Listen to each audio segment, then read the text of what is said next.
युग्ममाला पाठ छठवां। सबसे पहले हम जानेंगे युग्ममाला इस शब्द का अर्थ क्या है। युग्म मतलब जोड़ी। जिन शब्दों का उपयोग वाक्य में एक साथ ही किया जाता है उन शब्दों को युग्म शब्द कहते हैं। जैसे जैसे वैसे, जब तब, जिस तरह उस तरह, जब तक तब तक आदि। यही संस्कृत में यदा तदा, यावत तावत, यादृशी तादृशी, यथा तथा इस प्रकार के होते हैं। युग्म शब्दों से भाषा का सौंदर्य बढ़ता है। अब माला इस शब्द का क्या अर्थ है? तो अब हम जो पाठ पढ़ने जाने वाले हैं उन सारे श्लोकों में आपको यदा तदा, यावत तावत, यादृशी तादृशी यह युग्म शब्द दिखेंगे। उनका इस्तेमाल आप जानोगे, इसलिए इसे युग्म माला कहा गया है। सबसे पहले देखेंगे प्रथम श्लोक। यथा चतुर्भिः कनकं परीक्षते, निघर्षणच्छेदनतापताडनैः, तथा चतुर्भिः पुरुषः परीक्षते, श्रुतेन शीलेन गुणेन कर्मणा।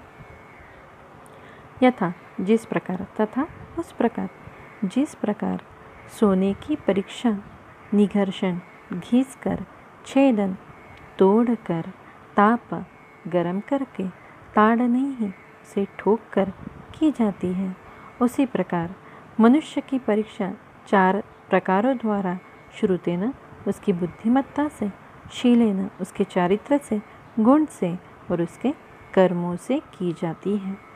अब देखेंगे आगे का श्लोक।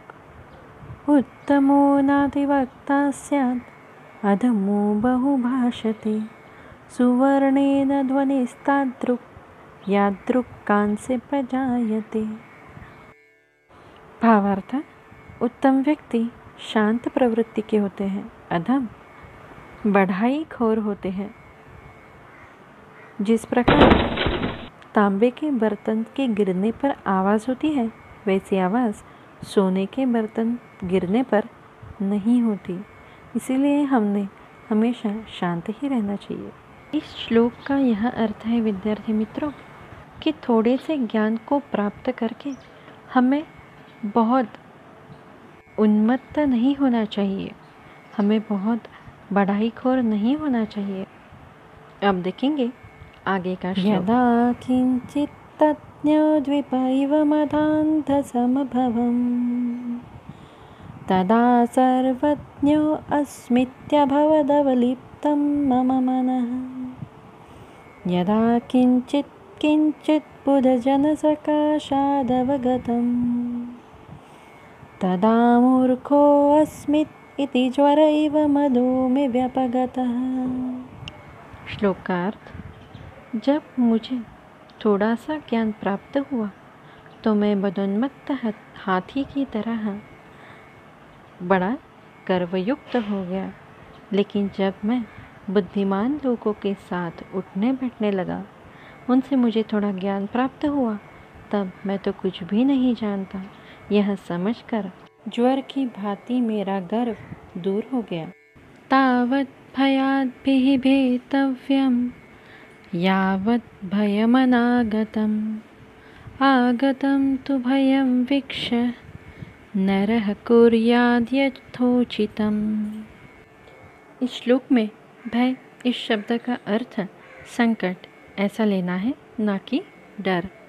मनुष्य ने तब तक ही डरना चाहिए जब तक संकट सामने नहीं आता, परंतु संकट सन्मुख होने पर मनुष्य ने यथोचित कर्म ही करना चाहिए।